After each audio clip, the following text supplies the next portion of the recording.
Hello, everyone, and welcome back to week 3 of our Lunch and Learn series. I'm Natalie Beauchamp, holistic nutritional consultant, functional nutrition practitioner, and metabolic balance coach.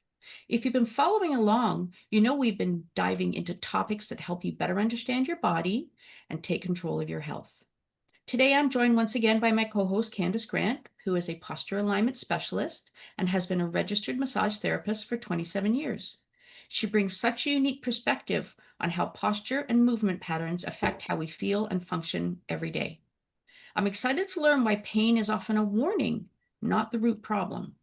In this session, we'll explore how compensation in posture leads to chronic dysfunction and why addressing the source, and not just the symptom, is the key to lasting relief and better movement. Thanks, Natalie. And hi, everyone. Welcome to week 3. So today we're going to talk about something that almost everyone experiences at some point of their life, the pain cycle. So before we get into it, I have to ask you a few quick questions. So have you ever felt like you had an ache or pain that seemed to vanish for a while and then show up somewhere else? Or have you noticed that one part of your body hurts and you start moving differently to avoid that pain, and then something else starts to hurt? So that's the pain cycle in action. That's often a sign that you're stuck in this pain cycle loop. In today's session, we're going to break it down. So what's the pain cycle and how does it keep you stuck? The difference between compensation, which is your body adapting to keep you moving, as well as dysfunction, which is those adaptations start working against you, and the understanding of how these patterns can help you take steps to breaking the cycle for good. So here's something else to think about as we go along. Do you feel like you're falling apart even though your tests are coming back normal? Have you been told it's just aging, but deep down know that there's a lot more to it? And most importantly, what if your pain isn't the real problem, but simply the warning light going off telling you something else is going on? So by the end of the session, you'll start to see pain in a whole new way and start understanding that your body has an amazing ability to adapt so it allows you to either heal or it will keep you stuck. Candace, you work with people every day who are dealing with ongoing pain. Can you explain for us what exactly is the pain cycle? Sure. So the pain cycle is something, as you said, that I see all the time. It's so closely related to the compensation and dysfunctional cycle, which so pain changes the way you move. Your body naturally tries to protect the area that hurts, and also it tries to always balance itself out. So, but those changes often cause the muscles or joints to work harder than they should. So over time, what happens is it creates more imbalances, which put stress on other areas of the body, which lead to even more pain. So the pain cycle is one of the most frustrating patterns that people find themselves in. It's not just about the spot that hurts. So it's kind of like if you think of your pain as your body's engine light coming on, warning you that more things are to come if you don't take care of it. But most people think it'll just go away. In actual fact, it reminds me of when my dad was a mechanic, and the little red engine light would come on and he would just put electrical tape on it. And, oh, well, you just can't see it. So it's just not there, right? So if you ignore the problem, it's, we're oblivious to it, right? The pain may subside temporarily sometimes, but it will be back the same way or different until it eventually turns into a pain cycle pattern. And most people think that they just have to live with it. So when I break down the pain cycle, it all starts with something called like an initial trigger. So that could be an injury, poor posture, repetitive strain, or even emotional stress, right? So then the trigger creates pain. Now, of course, your body's smart and it immediately tries to protect you from the issue by changing the way you move. So you might limp, you might start to shift your weight, stand differently, avoid using certain muscles. At first, this compensation is your body's way of keeping you moving while protecting that injured area. But the problem is that those new movement patterns put a lot of extra load on the muscles and joints that aren't designed to work that way. So over time, those muscles that get overworked are tight, while others get weak from lack of use, which therefore this creates that imbalance in both your posture and your movement. So those imbalances change your alignment, which then, of course, increase wear and tear on your joints, adds more joint stress, and eventually leads to more pain. So now you've got two problems. The original source of the pain hasn't been truly addressed. And two, the compensations have created new areas of tension, stress, and weakness. And so the loop continues. First, you have your pain, then your altered movement, your imbalance, more stress on the body, and more pain. So therefore, the longer you stay in this loop, the harder it becomes to tell where the pain started. That's why so many people start to chase the symptoms and treating one sore muscle after the other, right? So then all of a sudden they realize, they're not even sure what the underlying problem is that they started with. Or, my favorite is, well, that happened so long ago, like that has nothing to do with now, right? So they forget that over time, all these injuries build up. So today we're going to break this down a little bit further in our conversation by looking at the differences between compensation and dysfunction, because not all compensation is bad. In fact, but if it sticks around too long, then it may create dysfunction. And that's where your body's amazing ability to adapt starts working against you instead of for you. Wow, you mentioned something about the pain cycle loop. Can you break down that pattern so people know what to look for? Sure. So a lot of times what happens is it may start with something like a psychological stress. So any emotional, any mental stress can heighten the sensitivity of muscular tension, right? So when we think back to our first conversation with talking about the nervous system, right, and how that reacts with your posture.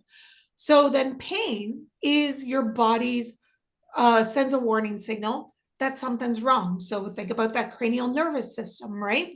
The brain and the spinal cords is sending out all those information pathways. Muscles start to guard. So what happens is your muscles start to tighten, they lock up and start to protect that painful area.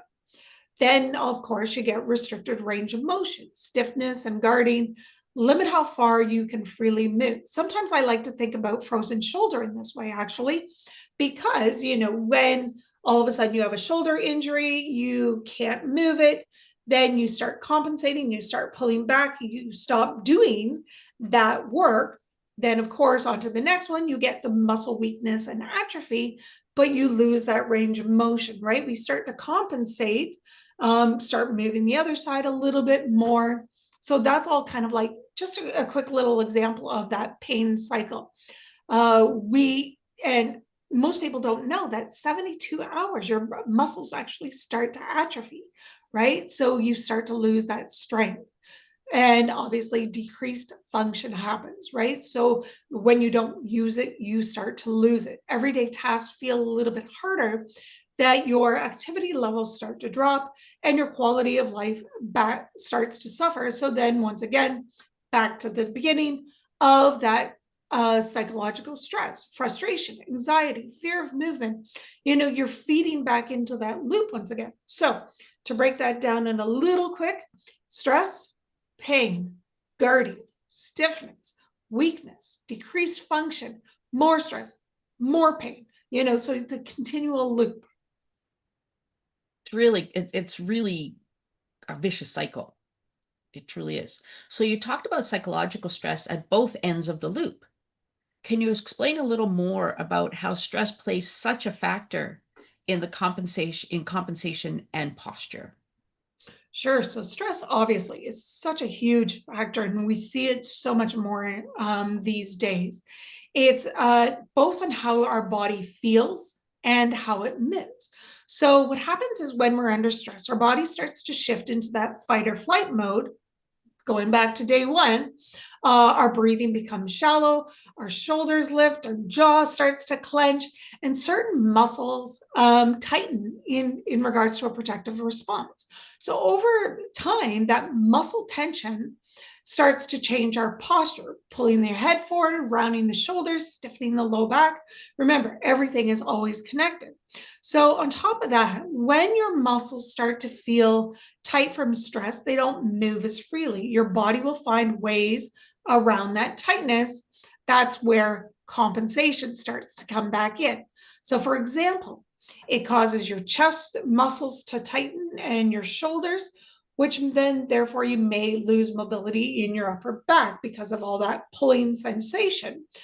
So when you go to reach something, right, you may get that tension in the back there. So therefore you start to compensate and maybe start to use your lower back muscles or your neck muscles more. So I like to talk about what I call the wheelbarrow analogy. I just find that it's such a great visual. So imagine so you have your wheelbarrow. Imagine each experience that you put into this wheelbarrow as a brick. So it's physical, emotional, mental, and it stems right back to childhood, right? So so an injury is a brick in the wheelbarrow. A bad night's sleep, brick in the wheelbarrow. You sprained your ankle. You went to the dentist. You know, didn't get what you wanted when you're a child. All these things are like big bricks being thrown into the wheelbarrow. And so what happens over time is your body starts to adapt to carry the load, right? So adjusting your posture and adjusting that movement to keep going, that's all part of your compensation. But eventually, when you get too many bricks in the wheelbarrow, what happens? It tips over, right? Because we just can't handle, our body just can't adapt anymore. And that's when life starts to feel a little bit overwhelming. So the bricks aren't just problems anymore. They've become walls that you've now surrounded yourself, right? Like that's back to that stress again.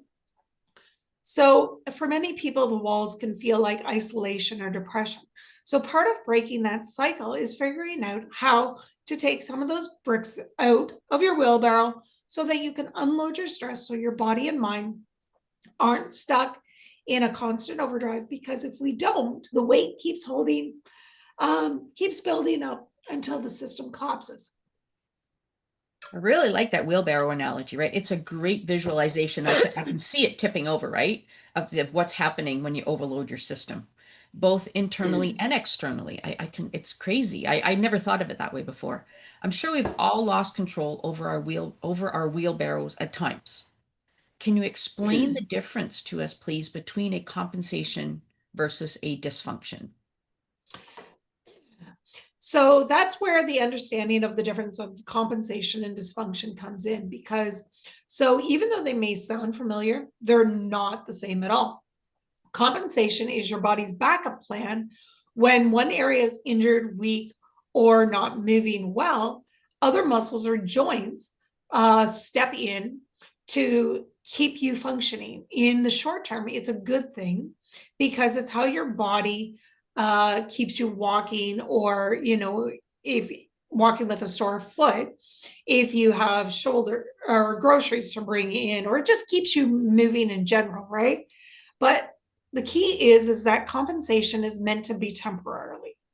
It's your body's emergency strategy, not a permanent way that you're supposed to move, which, unfortunately, there's a lot of people compensating. So then it moves into dysfunction.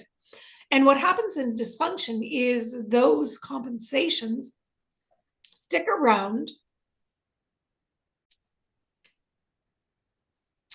Now, instead of helping you, you're overloading the wrong muscles and joints, creating stress, wearing down the tissues, and that's keeping you stuck in the pain cycle. Wow, super interesting. Do you have some examples of when compensation turns into dysfunction?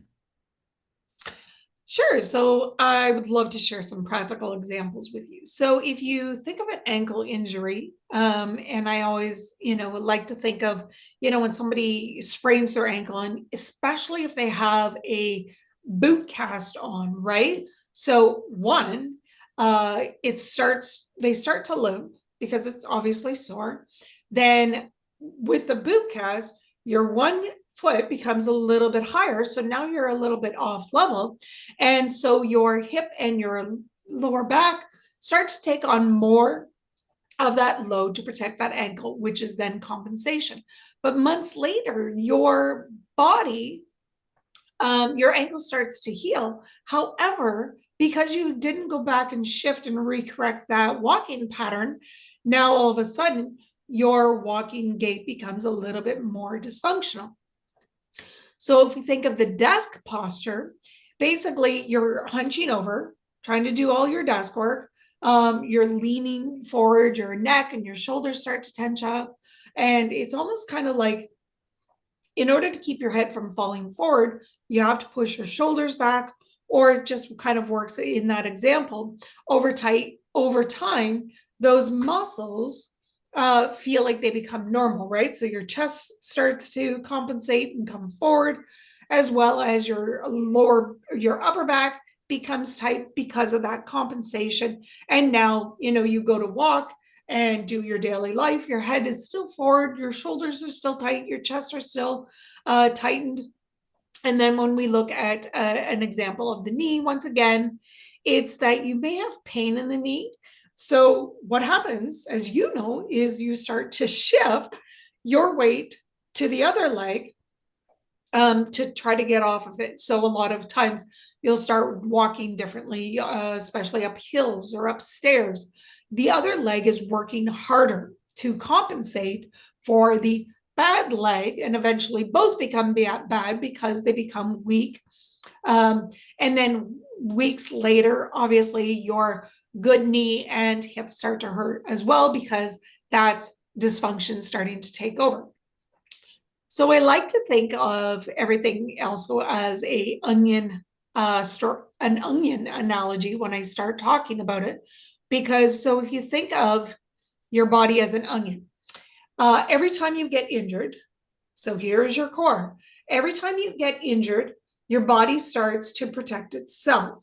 Another layer gets added, and over time, layers start piling up. Once again, thinking back to that wheelbarrow, right? So injuries, compensation, adaptations, until you can't see the original cause anymore. So if you think back to the first time you ever injured yourself, like I said, regardless of what age it is, maybe it was a fall in sports or injury or whatever, right? That you just thought was no big deal. You kind of fluffed it off. Your body started to adapt to it. Then, of course, something else happened, and then it adapted again and again, creating layer after layer.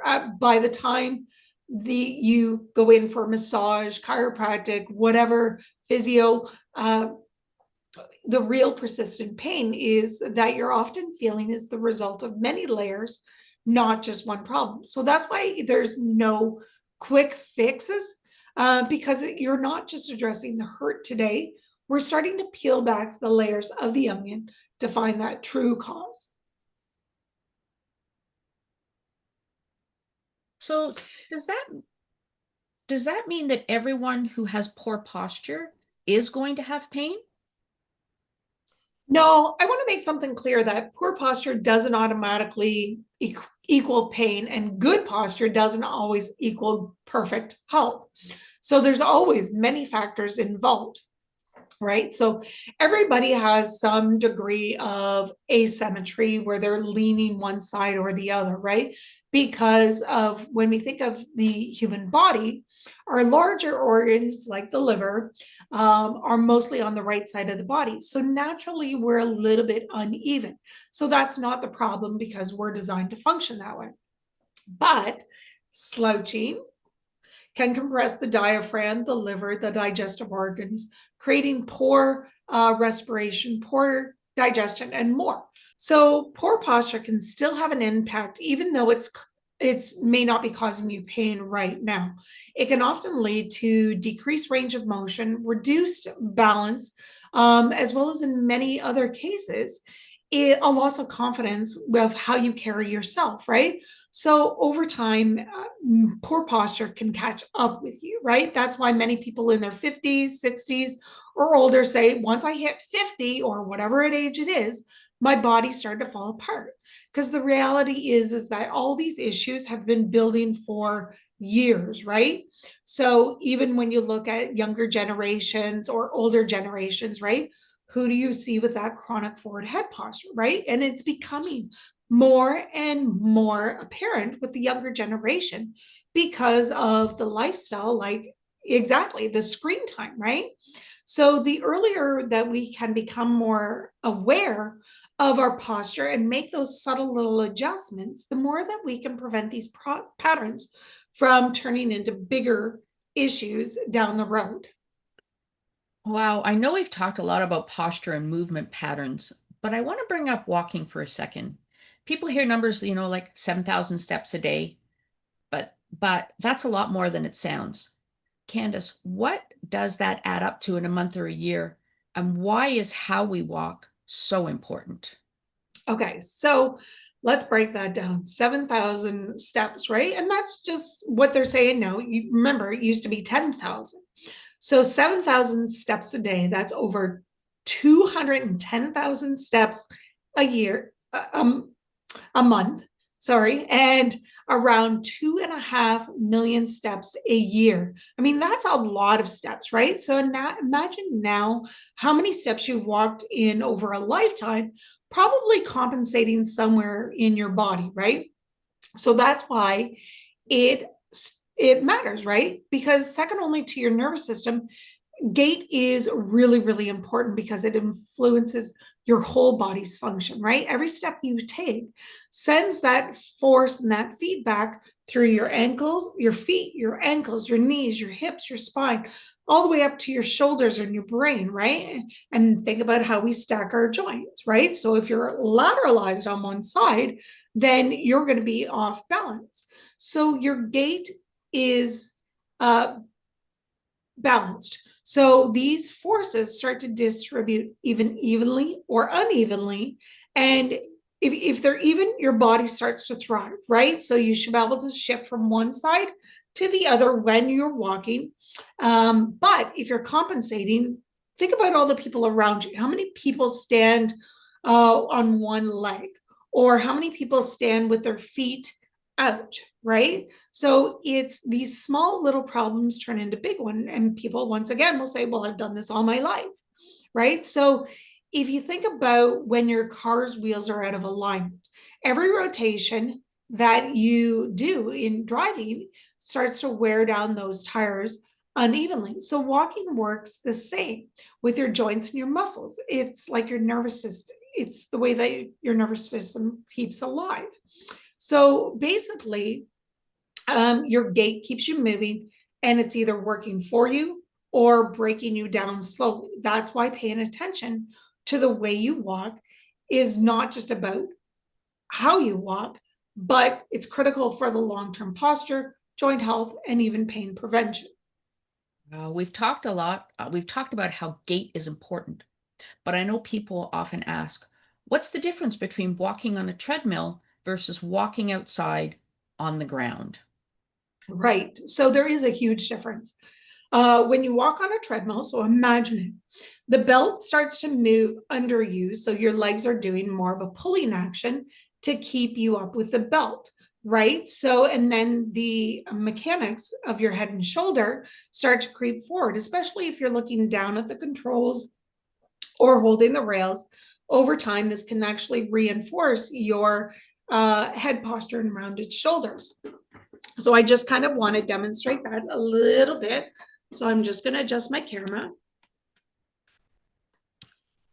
So when you're looking at my feet, so basically walking on a treadmill, it's this pulling action, right? And then if you've got it on an incline, what happens is your body starts to lean forward, compensating for that pulling action, as well as you're not moving that shoulders at all, where you actually need that arm swing. So when you're walking outside, though, it's more of that propulsion, lifting off and moving section to keep your body moving a lot, right? So they also have importance that we forget to include is the arm swing. So we need that arm swing to move our rib cage to get back and forth. So unless you're holding a leash, it's not going to change, right? Because the leash is going to pull you on one side and create that little bit of imbalance. So sometimes you need to go for a walk without the dogs so that you can start to get your body moving. So what happens is when people aren't moving from their shoulder joints or their rib cage, the ribs are actually stuck, and people have a really hard time moving that upper thoracic body in correlation to what's moving. So therefore, their body starts to compensate a lot.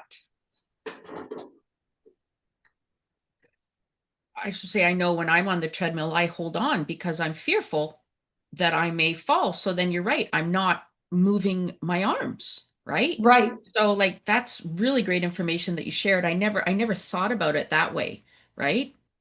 So do you have a program where people can learn more about this? Yes, I do. So it's a personal individualized program because your body is unique to you, right? It's kind of like going to a one size fits all program and saying, well, they can do it, but I can't, because it's not individualized to what is happening with your body. So the posture exercises are great for everyone, but it doesn't always mean that it's going to help everyone the exact same, right? So with this program itself, I tailor it to the person in front of me. So basically, it's a 4-week program is where we start.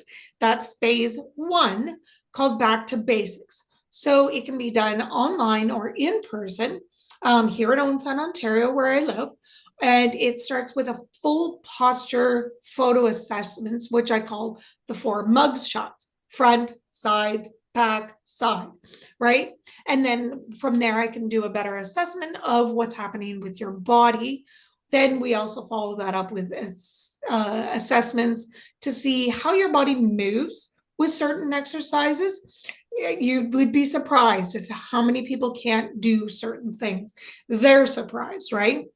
So from there, I start to teach the fundamentals of that program that many programs actually overlook: how to breathe correctly, how to stack your joints for the optimal posture, best sleeping positions for your spinal health, right? How many people wake up with sore necks, not knowing what pillow to use or even how to sleep? Gait patterns, how you walk. I take videos of my clients all the time and see exactly what we were just talking about. Nobody's moving their shoulders or arms. They're not landing properly. So sitting posture that doesn't collapse your spine. Simple, effective posture exercises that will help individuals, when basically they're 15 minutes. So we work together in our session. But the great thing is my clients actually also get access to their own personal exercise app, where they can complete the videos online at home, as well as they can do PDF downloads so that they can keep working, right? I love the videos because they can follow along without just going, how do I do this? So how is this different from other programs, like physiotherapy or going to like a personal trainer to get personal training? So obviously with any program, the key to lasting change is both awareness and consistency. So this approach is very different from physio, because we're not just looking at an isolated joint or muscle, which could be just the symptom. We're looking at the whole body, right? Because once again, everything is connected. So also with personal training, Personal training focuses on building muscle strength. The problem is if you're starting already out misaligned, then you're strengthening dysfunction, right? So with a posture program, we focus on straightening first, getting your body back to proper alignment, and then we can strengthen. That strengthening phase often happens in the third phase of our program once your body is moving as it should. So in the posture program, we always ask, why is this happening? It's about teaching our clients to take their health back into their own hands. This is a proactive approach, not a reactive one. So it's the best part is, like I said, it's not hard to do. It's that there's no quick fixes. You've got to work the program to get there. Like there's no hard and fast results, right? Sometimes the powerful changes come from slowing down and retraining your body the way it's designed to. So before we wrap up, are there any tips you can share that can help people become more aware of their posture and walking patterns? For sure. So I'll go over a couple tips and then we'll just do a quick little exercise. So check your head position. You know, where is it in space, right? The more forward it is, the more tighter your muscles are going to be in your neck, the more it's going to transfer down, right? Pay attention to weight distribution. When you're standing, are you standing on your right side? Are you standing on your left side? Listen to how it feels. More barefoot walking as well. I forgot to mention that earlier, but walking in nature is very, very important for grounding. And then free your arms. Allow your arm swings to happen naturally without force, right? Because it's so important. So quick little demonstration for you to practice. So I'm just going to line up so you can see my wall perfectly. Okay. So for those of you who just want to practice that arm swing, putting one foot in front of the other like you were going to walk and just start swinging your arms back to turn. So this is a really good place to start to get that upper body moving. So the second thing is coming to a wall, hand on, and you're going to start with the outside foot. You go heel, ball of foot, toe off. So as you can see that we're already starting into the next part of the gait fight cycle. And once again, you're going to go heel, ball of foot, toe off, stop with the heel up, and then walk backwards. So what you're doing here, and I want you to do it barefoot, is feel what's happening with that ground contact to make the most of that heel, ball of foot, toe off rounding. Very important exercise to start practicing to feel the ground in the proprioception, but also start working those little muscles of your feet a little bit better. Wow, Candace, thank you so much for joining me today. I always love our conversations, right? Your insight into how posture, movement, and the pain cycle connect is so valuable, right?